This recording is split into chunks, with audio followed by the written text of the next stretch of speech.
The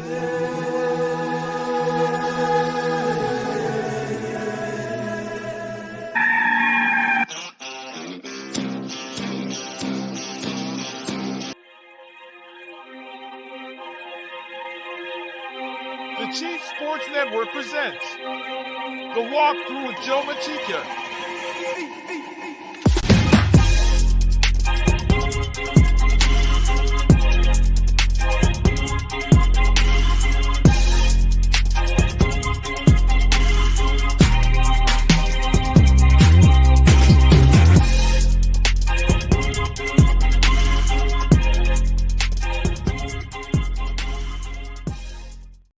What is going on? It is this week's edition of The Walkthrough. Today is Wednesday, October 2nd. It is officially Ole Miss week. Welcome into this week's edition of The Walkthrough. I'm your host, Joe Macheca. As always, plenty of football to talk this week.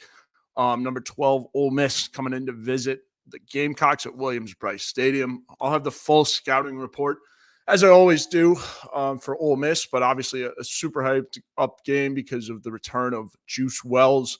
It's going to be an exciting one on Saturday. I'll have the full breakdown here as we go through it. But, just for starters, Ole Miss has not lost to an unranked opponent under Lane Kiffin. They haven't done it on the road, or on the road at least, since 2019. South Carolina being unranked going into this one because of that loss to LSU. I'll have Coach Kiffin's thoughts he shared during his press conference. Also get you guys up to speed on everything Coach Beamer had to say in his presser yesterday. I'll have the updates from all that as well. But welcome into this week's edition of The Walkthrough. Glad you're here. And let's get this thing rolling. So the scouting report on Ole Miss, right? Everyone knows how great they are.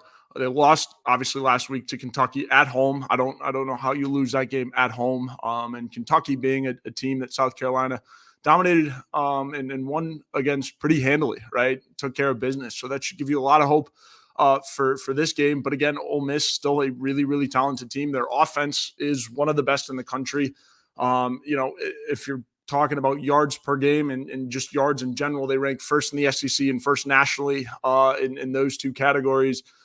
Pretty ridiculous stuff we've seen from this offense and Jackson Dart, and obviously couldn't get the job done last week. Kind of the shock loss there against Kentucky. But again, this offense is super powerful. A lot of talk about Juice Wells coming into this game. He's not even their number one wide receiver. Now, he has had some success getting into the end zone, right? He's got 4 touchdowns, second on the team in terms of receiving touchdowns. He's had a couple big ones as well. But Juice Wells is not the number one wide receiver on this team. That would be Trey Harris. Trey Harris has been dominating for Ole Miss. 49 receptions, 804 yards, 5 touchdowns, one that he broke long, 70 yards. Got to look for the big play stuff with Jackson Dart and Ole Miss, obviously.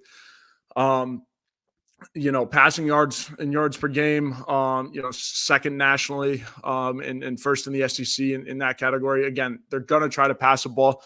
Rushing not as deep nationally, but again, third in the SEC for rushing and yards, or rushing yards total. So you got to keep an eye on that. Got to stay disciplined against the run as well. If you're South Carolina's defense, that's going to be one of the bigger stories going into this one. Is South Carolina's defensive backs, right? We talk about Jackson Dart, how elite of a quarterback he is. I mean, entering this one, he's got 1,800 passing yards, 1,815 passing yards to be exact. He's got a 77.4 completion percentage, which is legit. He does not have many incompletions, which is, one of the bigger things that stands out to me about Dart. If you talk about, quarterback comparisons, and I don't know if anyone saw what Jared Goff was able to do on that Monday night game, but when you're completing passes at that, rate, and 77% is pretty darn good. That's going to get the job done in a lot of places, and it is for Jackson Dart and Ole Miss. Obviously, you slip up last week against Kentucky, but I expect this offense to be full speed ahead. They're a higher paced offense, which is good. And South Carolina's defense kind of had this bye week to catch your breaths almost, right? When you go against, a team that isn't as high paced on offense, and then you go against one that is super high paced on offense, you have to switch things up. And it's nice to have a break in between, before you're ramping things up as well. They got a nice breather. As we know, this schedule for South Carolina is certainly is not an easy one. When you look at the month of October, Ole Miss is just the start of things for this Gamecocks team. As they travel to Alabama next week, and then following week they go on the road again to Oklahoma. So this is a start of Cocktober, really. It's spooky season in the SEC. So as is South Carolina's schedule, you've got, three of the best teams in the country, arguably. And Ole Miss is going to come ready to play. Lane Kiffin does not like losing at all. And so, this team is going to come ready to play. Like I said, they haven't lost to a unranked opponent on the road under Lane Kiffin. The last time that happened was the Egg Bowl that got Matt Luke fired. So, this is an Ole Miss team, again, coming off a loss. They're going to be ready to play. And I talked about Dart, right? One of the crazier stats with him is he's 80% completion percentage on anything within 20 yards. The only time his completion percentage dropped below 80% was on the deep balls, right? Anything above 20 yards. So you have to tackle. You're going to need to. And I think pressure is going to be the biggest thing for the South Carolina defense in this one. If you can get pressure on Jackson Dart, the world opens up for you. I know Ole Miss last week was missing some help up the middle. They're going to get it back this week. They're getting their center back. He was taking some reps. We'll see. The whole injury report should be released here pretty soon. So we'll get a better update on that. And if it does get released, someone in the comments, if I don't get to it, let me know. But yeah, it's going to be interesting to watch, see where Ole Miss is on their offensive line. But again, entering this one, if you can get pressure on Jackson Dart, it changes a lot of things. Kentucky, and Lane Kiffin alluded to that as well. And I'll get to Lane's comments here in a second. But Kentucky's it's a lot different of a scheme that South Carolina is running, a lot different style of players as well. So I think this matchup, where to watch for this game is going to be in the secondary for South Carolina defensively. Obviously, I think your pass rushers are going to get pressure.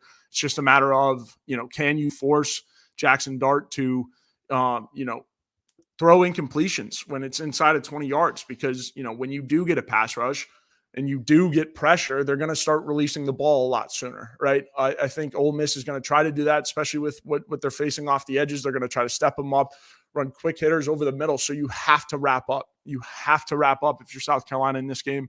Cannot stress that enough, because again, he's lethal. When it's inside of 20 yards, and make him throw the deep ball, right? Make Dart and Ole Miss and this high powered offense, right? Force him to throw things that he's uncomfortable with. They can very easily complete the deep ball, right? I mean, you look at their wide receivers, Trey Harris, 49 receptions, 804 yards, and 5 touchdowns. Juice Wells also has 4 touchdowns for himself as well. So, they like to throw the deep ball. Jackson Dart, not as competitive on the deep ball as he is, in the short passing game. But again, he's an elite level quarterback that you're going to have to face and match up with.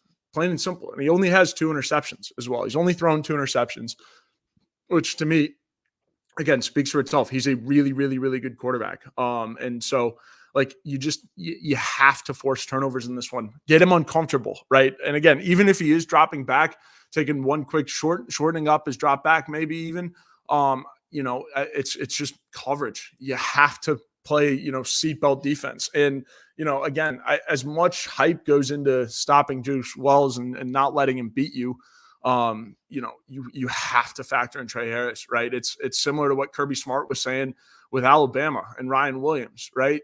You can't double Ryan Williams because Jalen Milroe is going to make you pay. Well, you can't double Juice Wells and make sure he's a non-factor because Trey Harris and Jackson Dart will connect and make this a long afternoon at Williams Brice. So I think it's one of those things where, obviously you want to stop him. There's motivation to stop Juice Wells, but you have to worry about so many other things if you're Carolina's defense. But most importantly, this passing attack. Now, if you flip the side of the football for Ole Miss here, their defense is not great. I mean, not the best. I mean, total and with yards per game, they're up there, right? They haven't allowed a whole lot of yards. Again, they haven't played a whole lot of people either.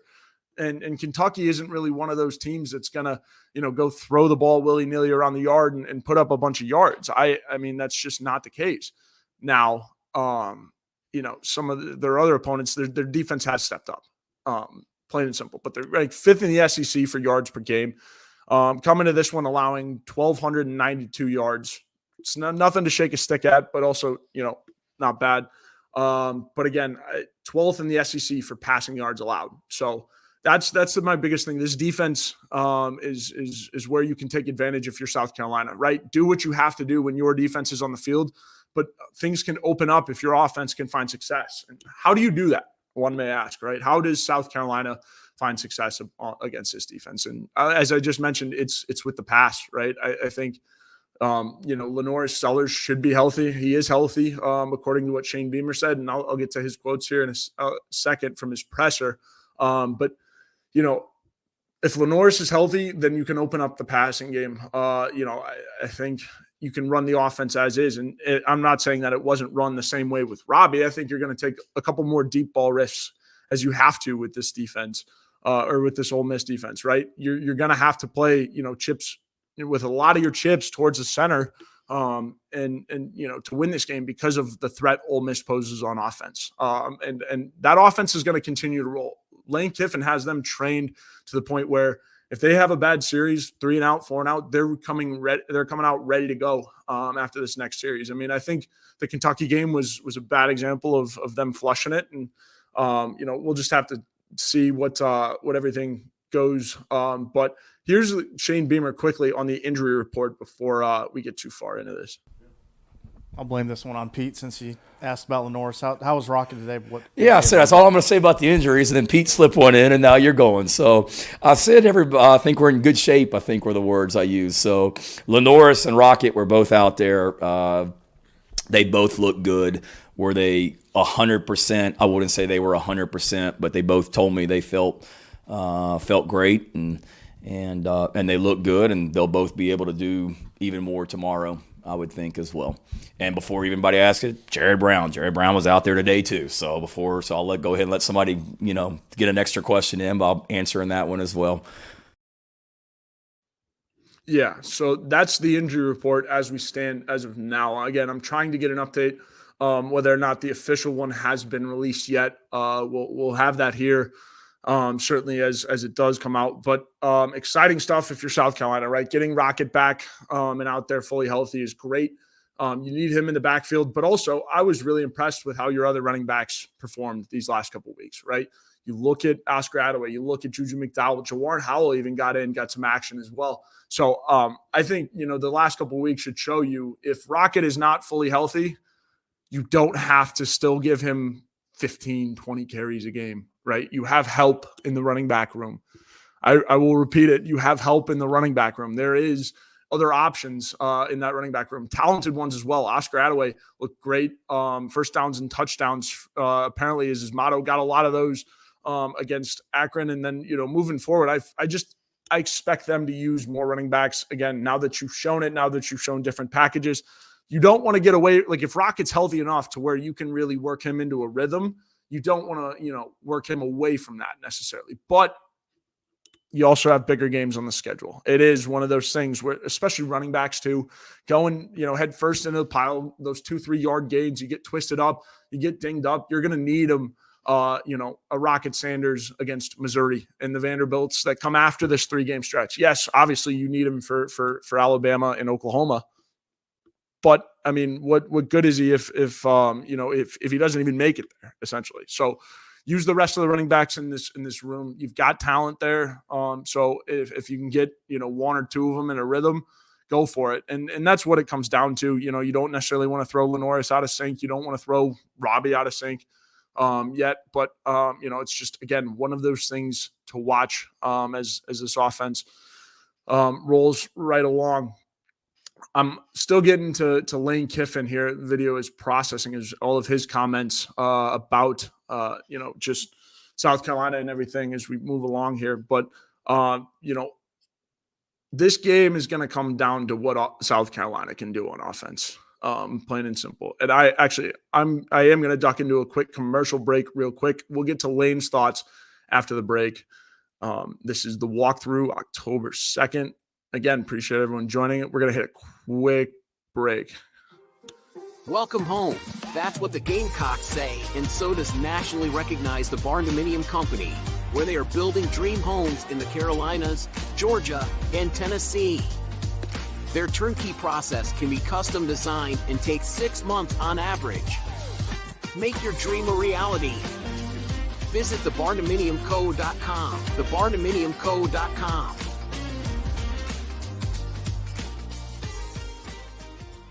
I said, oh, Lord Jesus, it's a fire.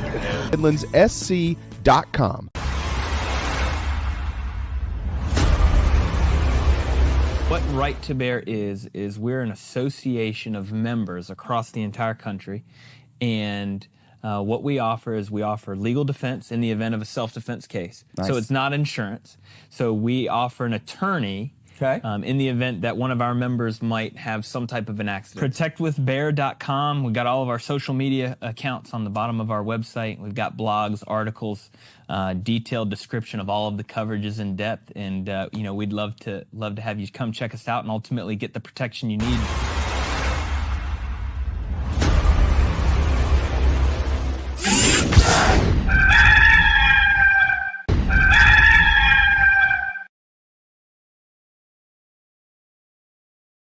Yeah, it's our guy Perry Orth, and then also our guys over at Resto Pros. Did also want to mention with the Resto Pros ad, everyone affected by this hurricane, I send my sympathy and my sorrows if you were affected or your family was affected. I send my deepest and sincerest of sympathies to you. Hope everybody's power is working its way back on. From Hurricane Helene.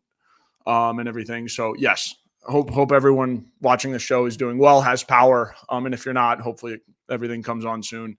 And everyone is safe and all right. But as I mentioned before the break, back to football. And so one thing I would want to bring up is Lane Kiffin talked a little bit about South Carolina as he would in his weekly press conference. Did want to pull that up, and then we'll share some thoughts on the other side of it.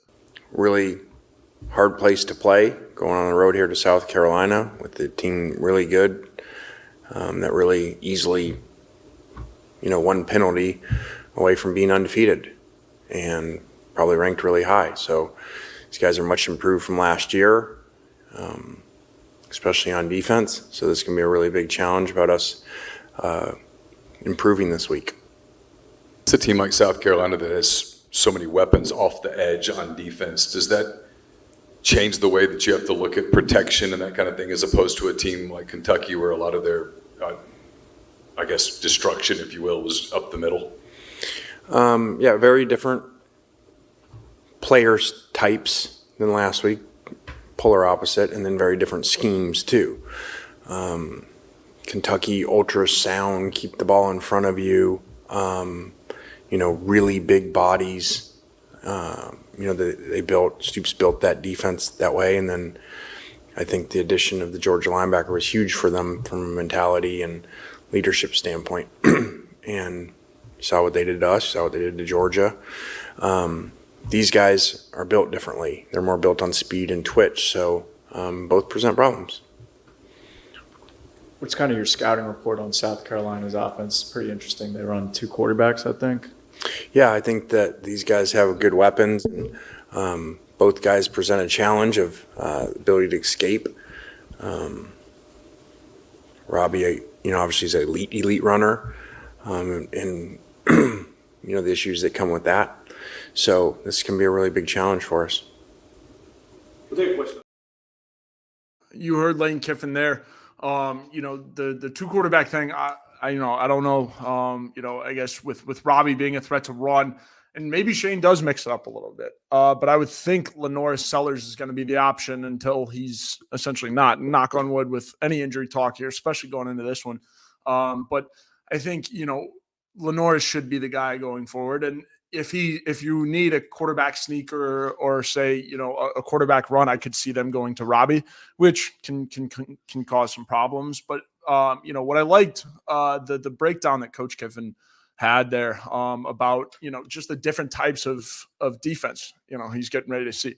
I think with Kentucky, he hit it spot on. The more defensive tackle focus and play the game in front of you. South Carolina is going to come at you with speed off the edges, and really really fast linebackers and cornerbacks that can play.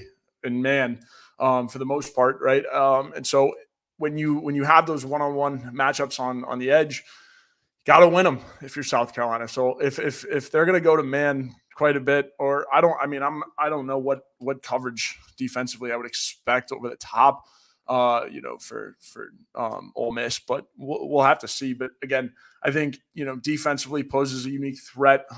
Just again, it's a different threat compared to what South Carolina or what Ole Miss saw with Kentucky. So we'll see if it's better or worse for Ole Miss. I think the fact that it does pose a different problem, as Lane mentioned, it's just different. Readjusting to that can be different. And so we'll just have to see what the battle on the inside looks like. I expect it to be one that South Carolina wins. And again, we'll have to see what this injury report holds out on, but it could be one where if Ole Miss is still dealing with offensive line issues, I could definitely see Tonka Hemingway and Boogie Huntley getting mixed up in there as well. Again, it was something that Ole Miss struggled with. They were missing last week was the force at the front of their line at the very front of it. So again, it's something to watch this week and will be one of the highlighted areas of the game. Can they get pressure? Is Ole Miss going to release drop dart back not as much and try to get the ball out sooner? I certainly would. Because Kyle Kennard and Dylan Stewart are gunning for you, and they're looking for bounce back weeks in the SEC, right? I think both Dylan and Kyle had weeks against LSU that they like, certain amount of plays that they like back, and so this is again another crack at the SEC. They did their job against Akron, had a bye week, and now the only thing left to do, right, is not come out flat against Ole Miss. And I think that's pretty hard to do at a jam-packed Williams Brice Stadium.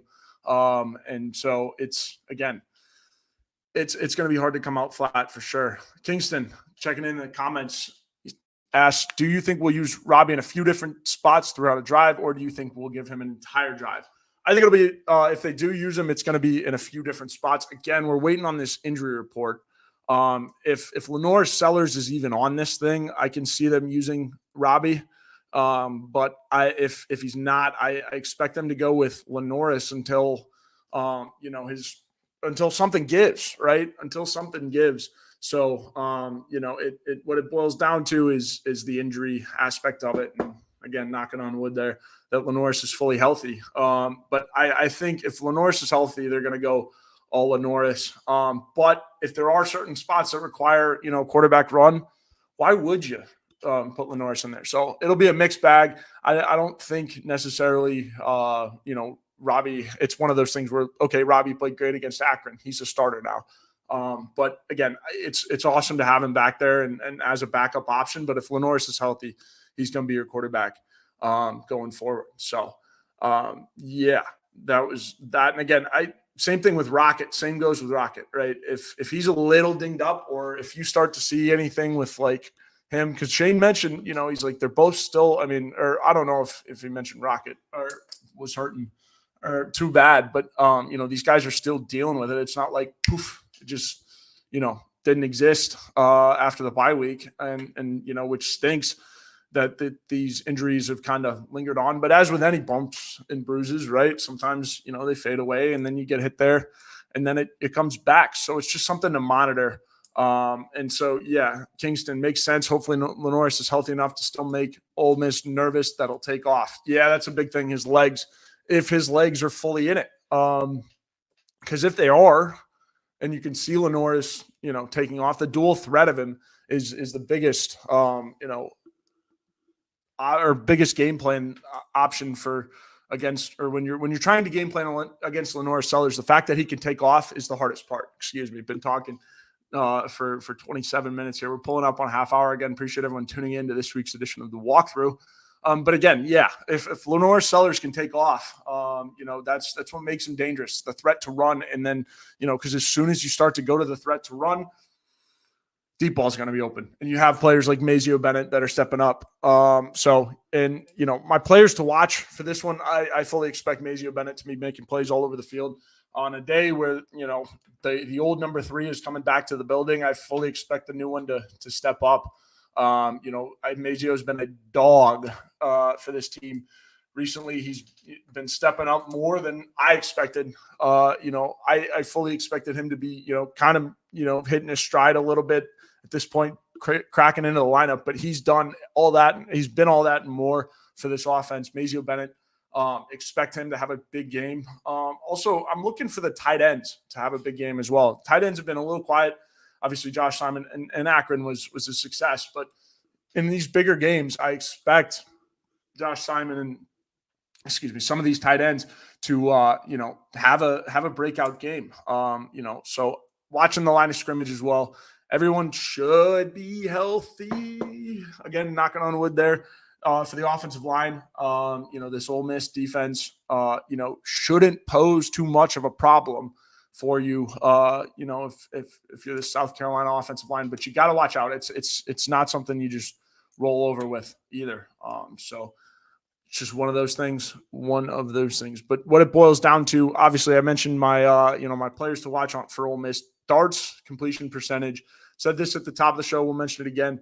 Anything up to 20 yards, he's 80% on, 80% and over, 77% passer completion percentage in total. So, if you can force Jackson Dart to get him comfortable, force him to, maybe, shorten his drop back a little bit, then you just have to play man defense, right? Knock the ball down, force incompletions. If this defense can force incompletions, you don't even necessarily need a turnover. Now, knowing how high-powered this offense is, you probably do need a turnover to win this game. But I think if you force a lot of incompletions on the other end and maybe don't get a turnover, you still might win this game, right? That's the key to it. Just knock the ball down, wrap up, keep players in front of you. And if you can do that as this defense, I think you have a really good chance to win. And then got to take care of things on the offensive side of the ball. Absolutely have to take care of things on the offensive side of the ball if you want to win this one as well. But closing things up. If I had to give a pick for this one, and also I'll get the spread. I haven't seen the spread. I don't know what the spread is down to. But let's see. Versus Ole Miss. Let's see. The spread was at 9.5 on Sunday night. As we pull it up. Let's see. So the spread currently is 9.5. It's still at 9.5 points. I like South Carolina in that one. Take the points. If this game's going to be close, it's going to be really close. I think you saw a lot on tape what Carolina, wants to take from that Kentucky game, but also you can't get too outside of yourself, as Coach Kiffin mentioned in his presser. It's like two different styles of defense. So I'm sure it was a challenge to, kind of dissect the tape and where it was and how everything worked in that Ole Miss versus Kentucky loss. What they can take from it, we'll see. But my overall pick, I guess, or my final pick, I got South Carolina winning this one 24-21 will be my stamp, my official pick for this week. 24-21, probably is going to be a lot higher scoring than that. Again, as Ole Miss's defense is not the best in the world, but what it's going to come down to is, can South Carolina's defense force turnovers? And can they force incompletions? Dart's an unbelievably high completion percentage player. One of the best quarterbacks in the country, if not the best right now, next to Shador. So you have to take care of it. You have to force incompletions. And if you force incompletions, the rest is going to come. You frustrate Jackson Dart, and then he's going to have pressure coming around the outside. So probably going to be a little bit more high scoring than 24-21. But again, I'm taking South Carolina 24-21 against Ole Miss this week. I like the points. Minus 9.5 for Ole Miss is a steal. If you're Carolina, so if you're betting man, I would take South Carolina with the points. Minus 9.5 is crazy. It could get out of hand again, but I don't see that happening. There's too much on the line. There's too much going into this game for it to be that close. But that will do it for this week's edition of the Walkthrough. Again, big show tonight. Appreciate everyone tuning in. The show will go live. Walkthrough Wednesdays. It's a new thing. 7 o'clock every Wednesday from here on out, pretty much with the Big Spur and the Chief Sports Network. Also have a bunch of other shows coming to you this week, so be ready for them on the Chief Sports Network and the Big Spur as well. So a lot of fun stuff coming to you guys soon. Appreciate everyone tuning in tonight. It was a great show, and we will see you for this show next week. I will see you guys Sunday night with Matt and Alex to recap everything that went down. But again, appreciate everyone tuning in, and we will see you next week.